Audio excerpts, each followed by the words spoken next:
नमस्कार मित्रांनो, ठरलं तर मग या मालिकेच्या आजच्या भागात आज आपण बघणार आहोत. सायली प्रियाला म्हणते की तुला सांगितलं होतं ना इथे यायचं नाही, कशासाठी आली आहेस तू इथे. प्रिया म्हणते की हे बघ, मी काही लुडबुड वगैरे करत नाही आहे, खास कारण आहे म्हणून मी आली आहे. सायली विचारते की काय कारण आहे, अगं बोल. प्रिया म्हणते की माझी आई आम्ही दोघं लहान असताना आम्हाला याच दिवशी मंदिरात घेऊन गेली होती. तिथे तिने आमच्या नावाचं अन्नदान केलं होतं आणि त्याचीच आठवण म्हणून मी आज इथं आली आहे. सायली लगेच मेल्ट होते आणि म्हणते हो का. तेव्हा अर्जुन म्हणतो की हो का, अगं मी तर त्यावेळी तुझ्यापेक्षा मोठा होतो, मला तर नाही आठवते, तुला कसं काय आठवतंय. चैतन्य म्हणतो की अरे अर्जुन, काही काही मुलांना मोठं झालं तरी लहानपणीच्या सगळ्या गोष्टी आठवतात. तर प्रिया म्हणते की हो हो असं असतं. चैतन्य म्हणतो की अर्जुन, आता थोड्या वेळाने तन्वी असं देखील म्हणेल की अर्जुन, मी लहान असताना तुम्हाला कसा झोका द्यायचा आणि खुळखुळा वाजवायचा तेव्हा मी तुझ्याकडं बघत राहायची. आणि असं म्हणून अर्जुन आणि चैतन्य दोघेही टाळ्या देऊन हसत असतात. प्रिया म्हणते की हा हा हा व्हेरी फनी. सायली म्हणते की आता घरी जाऊनच हसत बस, लहानपणी हे घडलं, लहानपणी ते घडलं असं म्हणून गळे काढत माझ्या नवऱ्याला अजिबात भेटायला यायचं नाही. प्रिया यावेळी सायलीला घाबरते. प्रिया म्हणते की तुझा आवाज जरा जास्तच वाढलाय, आश्रमात तर तू अशी नव्हती. सायली म्हणते की कारण तेव्हा मी सायली मधुकर होते, आता मी मिसेस सायली अर्जुन सुभेदार आहे. आणि बांगड्यावर करून सायली म्हणत असते की म्हणून आता मी तुला शेवटचं सांगते की माझ्या नवऱ्याला भेटायला इथं अजिबात यायचं नाही. प्रिया म्हणते की जाते मी, पण तुझा हा माज ना मी अजिबात खपवून घेणार नाही. सायली तिला बोटं दाखवत म्हणत असते की नको खपवून घेऊस, पण परत इथे येऊ पण नकोस. प्रिया तिथून सायलीला घाबरून निघून जाते. तेव्हा सायलीचं बडबड चालू असते की तुला परत सांगते, परत इथे यायचं नाहीस. अर्जुन म्हणतो की अहो गेली ती, लक्षात ठेवा मिसेस सायली, तुम्हाला फक्त 5 चुका माफ आहेत.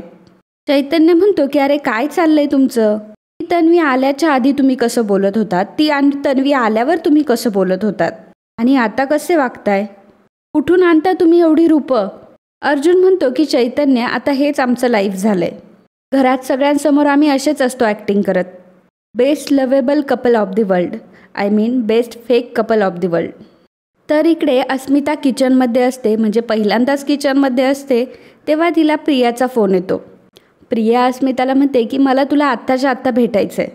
अस्मिता म्हणते की अगं सकाळीच भेटलो होतो आपण, काही झालंय का, जरा अपसेट वाटतेस तू. प्रिया म्हणते की माझे जे हाल होत आहे ना ते फक्त तू समजून घेऊ शकतेस अस्मिता, तू मला आत्ताच्या आत्ता भेट, नाही तर मी वेडी होईल. अस्मिता म्हणते की येते मी आपल्या नेहमीच्या ठिकाणी. तर प्रिया म्हणते की हो हो ये. तर इकडे सायली अर्जुनला म्हणत असते की सर प्लीज माझं ऐका, मधुभाऊंची केस सोडण्याचा निर्णय घेऊ नका, तुम्ही जे सांगताय ते सगळं काही मी करतेय, आपण नवरा बायको आहोत, हे नाटक मी मनापासून करतेय सर. प्रिया आल्यावर मी जे काही वागले ते तो माझा स्वभाव नाही आहे, तरी पण मी केलं. त्यामागचं कारण फक्त मधुभाऊंची सुटका आहे. मंदिरात सापडलेल्या मुलीला फुलासारखं जपून तिला एवढं लहानचं मोठं करण्यात खूप मोठं मन लागतं सर, आणि माझ्यासाठी हे ज्या माणसाने केले त्यासाठी मी जीवसुद्धा द्यायला तयार आहे. पण सर माझ्या वेंधळेपणामुळे चुका होत असतील तर माझ्या चुकांमुळे मी मधुभाऊंना कधीच जेलमध्ये राहू देणार नाही. सर प्लीज माझ्या चुकांची शिक्षा माझ्या मधुभाऊंना देऊ नका सर, मी तुमच्या पाया पडते. आणि असं म्हणत सायली चक्क अर्जुनच्या पाया पडायला लागते. अर्जुन म्हणतो की हे काय करताय तुम्ही. अर्जुन सायलीला उठवतो आणि म्हणतो की तुम्हाला मी किती वेळा सांगितलं की कोणापुढे कधीच वाकायचं नाही. सायली म्हणते की सर तुम्हाला जोपर्यंत माझं म्हणणं पटत नाही तोपर्यंत मी तुम्हाला विनंती करत राहणार. अर्जुन म्हणतो की मिसेस सायली तुम्ही आता घरी जा, माझं काहीच डिस्कशन करण्याचा मूड नाही आहे आता. सायली म्हणते की निदान असं तरी म्हणा की तुम्ही मला माफ केलंय आणि माझ्या चुकांची शिक्षा तुम्ही मधुभाऊंना देणार नाही. अर्जुन म्हणतो की मिसेस सायली हे बघा, तुम्ही माझं डोकं फिरवू नका, तुम्ही प्लीज जा इथून आता. सायली जाता जाता अर्जुनला म्हणते की ठीक आहे सर जाते मी, पण जेव्हा एखाद्याचा राग येतो ना तेव्हा आकडे मोजायला शिका, म्हणजे त्या रागाने तुमचंही नुकसान नाही होणार आणि इतरांचंही मन दुखावलं जाणार नाही.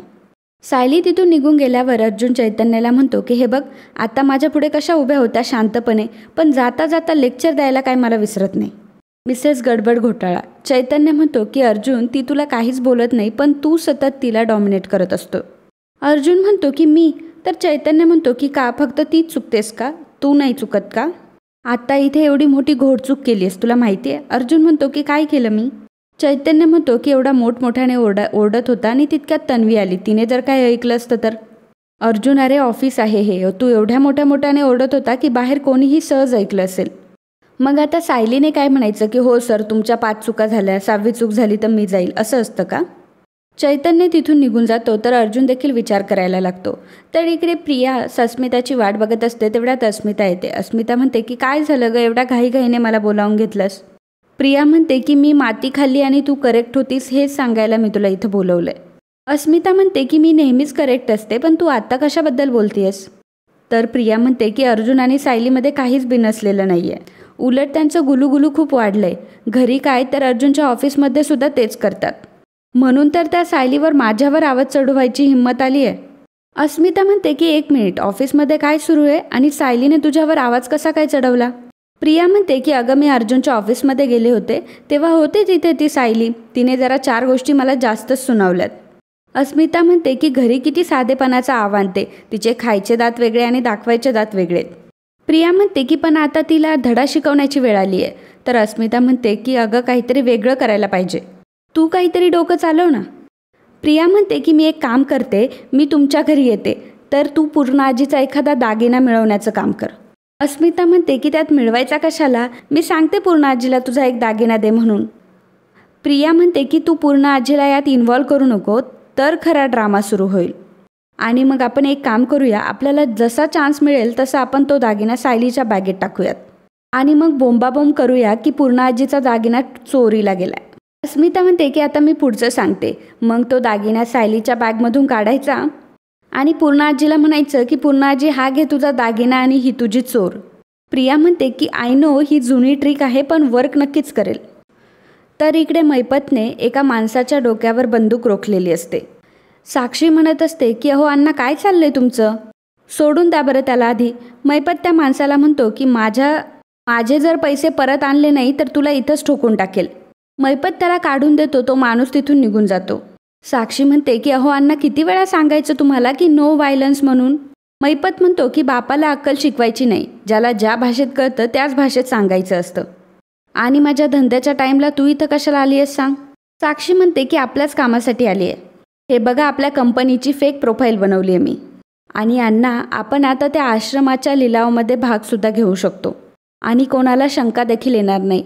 मैपत साक्षीला म्हणतो की हे तर बेस झालं, पण यात काही डाऊट तर नाही ना? मला तू बंदूक गोळी याबद्दल काही पण विचार, पण इंटरनेटबद्दल विचारलं तर आपण गेलो. साक्षी म्हणते की अण्णा काहीही प्रॉब्लेम होणार नाही, सगळं कसं व्यवस्थितच होईल. तर इकडे सायली, विमल आणि कल्पना तिघेही किचनमध्ये असतात. सायली कल्पनाला म्हणते की आई अहो तुम्ही बाहेर जाऊन बसा ना, आम्ही दोघी करतो सर्व. विमल म्हणते की अहो तुम्ही नेहमी काम करता, एक दिवस आराम केल्याने काही बिघडणार नाही आहे. कल्पना म्हणते की तुम्ही दोघीही मिळून मला असं बसायला सांगा, मग लागतात माझ्या मागे एक एक आजार. सायली म्हणते की अहो आई असं नका म्हणू, देव करो आणि तुम्हाला एक शिंकसुद्धा नाही हो. अस्मिता लगेच टोमणा मारते की पूर्ण आजी सासूचं कौतुक ऐकतेस का, आज जरा जास्तच उतू चाललंय. पूर्ण आजी म्हणते की रोजचीच नाटकं ग, आपली कल्पना पडते भोळी आणि कोणी पण तिला पटकन फसवतं. तर कल्पना सायलीला म्हणते की सायली तू त्यांच्याकडे लक्ष देऊ नकोस. तेवढ्यातच अर्जुन बायको बायको असं म्हणत येतो. तेव्हा अस्मिता पूर्ण आजीला म्हणते की आता रोमॅन्टिक सिनेमा बघायला तयार राहा. पूर्ण आजी म्हणते की मला नाही बघायचा हा सिनेमा. अर्जुन घरामध्ये आलेला असतो तेव्हा पूर्ण आजी म्हणते की लोक प्रेमात अक्कल गहाण ठेवतात, आंधळे होतात, पण तुझ्या बाबतीत तर तू खरंच आंधळा झालायस. आता बघ ना तुझी बायको किचनमध्ये आहे तरीही तुला दिसत नाही, सारखं बायको बायको करून आमच्या कानाला त्रास नको ना देऊ बाळा. अर्जुन म्हणतो की एक्झॅक्टली पूर्ण आजी, हे मी कसं विसरलो.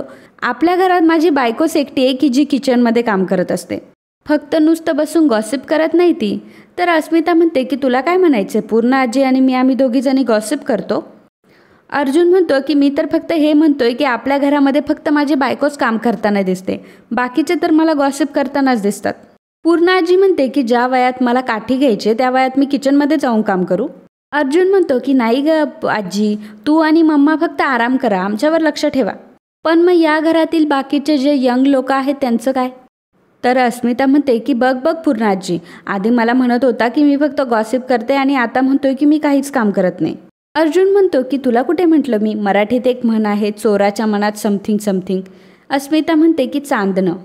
अर्जुन म्हणतो की मग ती म्हण स्वतःवरच अप्लाय कर. अर्जुन सायलीला म्हणतो की अरे बायको तू तिकडे काय करतेस, इकडे बरं. तर सायली अर्जुन पुढे उभी राहते तेव्हा म्हणते की काय सर. अर्जुन सायलीला म्हणतो की तुझी कंबर दुखत असेल ना, तू एक काम कर, तू आज आराम कर. आज घरातली सगळी कामं अस्मिता करेल. अस्मिता म्हणते की मी का कामं करायची. तेव्हा अर्जुन म्हणतो की आता तुझा कसा इन्सल्ट झाला तसा इन्सल्ट तुझा परत परत होऊ नये म्हणून सांगतोय. आणि माझी बायको तुझ्या इतकी लकी पण नाही आहे की रोज आराम करू शकते. सो आज तिला सुट्टी. मम्मा आणि विमल तुम्हा दोघींनाही सुट्टी. आज अस्मिताई सगळ्यांसाठी जेवण बनवणार आहे. पूर्ण आजी म्हणते की माहेर वाशनीला कामाला लावणार आहेस. अर्जुन म्हणतो की आजी जो तू आता हेवी शब्द वापरलास ना तो फक्त माहेरी कधी कधी येणाऱ्या मुलींना अप्लाय होतो. पण अस्मिताई तर इथंच राहते. माझं म्हणणं आहे की आपलं घर आहे, आपल्या लोकांसाठी करायला काय प्रॉब्लेम. आणि काय आहे ना अस्मिताई, तू इथे असतेस तर तुझ्या वाट्याचं काम तिकडे तुझी सासू करत असेल. आणि तसंही हे तिचंच घर आहे, त्याच्यामुळे आपल्या लोकांसाठी करण्याला काय प्रॉब्लेम आहे. सायली म्हणते की सर अहो राहू द्या ना, मी करते ना सर्व कामं. कल्पना म्हणते की सायली अर्जुन काहीच चुकीचं बोलत नाही आहे. सायली म्हणते की मी काही स्वयंपाक वगैरे करणार नाही, मला जमत नाही त्यातलं. अर्जुन म्हणतो की जमेल जमेल. अगं अस्मिताई तू स्मार्ट आहेस आणि आज प्रत्येक रेसिपीचा व्हिडिओ आहे इंटरनेटवर. अस्मिता म्हणते की पूर्ण आजी तू काही बोलत का नाही आहेस गं. अर्जुन म्हणतो की कारण पूर्ण आजीला सुद्धा तुझ्या हातचं खायचं आहे. पूर्ण आजी म्हणते की जा ना बाई, आत काहीतरी जाऊन बनव, नाही तर हा बोलायचा थांबायचाच नाही. अर्जुन म्हणतो की आता no talking only gifting. Arjun सायलीजवळ येतो तेव्हा सायली म्हणते की तुम्हाला किती वेळा सांगितले की गिफ्ट आणत जाऊ नका. अर्जुन सायलीच्या गळ्यात हात घालतो तेव्हा विमल म्हणते की अर्जुन दादा तुम्हाला बघून बायका घराघरात नवस करायला लागल्यात की आम्हाला सुद्धा अर्जुन सुभेदारसारखा नवरा मिळू दे, बायकोला रोज गिफ्ट आणणारा. कल्पना म्हणते की पण असा नवरा फक्त सायलीचाच बरं का. अर्जुन म्हणतो की माझ्या बायकोला पैसे वेस्ट केलेले आवडत नाही, त्यामुळे मी एक युजफुल गिफ्ट आणलंय. अर्जुन त्याच्या खिशातून झेंडू बाम काढतो. सायली डोक्यालाच हात लावते. अर्जुन म्हणतो रोज रोज बायको मी तुझ्या कमरेला तेल लावून देऊ शकत नाही ना, मग आपली गादी पण खराब होते. म्हणून मी बाम आणले तुझ्यासाठी, तुझ्या कमरेला रोज बाम लावून तुझी मसाज करून देईल. तेव्हा सायली खूप रागाने अर्जुनकडे बघत असते, मात्र बाकीचे सर्वजण खूप हसत असतात. आणि मित्रांनो आजचा हा भाग इथेच संपतो. पुढील भागात आपल्याला पाहायला मिळणार आहे. अर्जुन म्हणतो की काय झालंय. सायली म्हणते की सर कितीही प्रयत्न केला ना वर झोपण्याचा तरी माझ्याकडून झोपलंच जात नाहीये. अर्जुन म्हणतो की जस्ट प्रॅक्टिकल.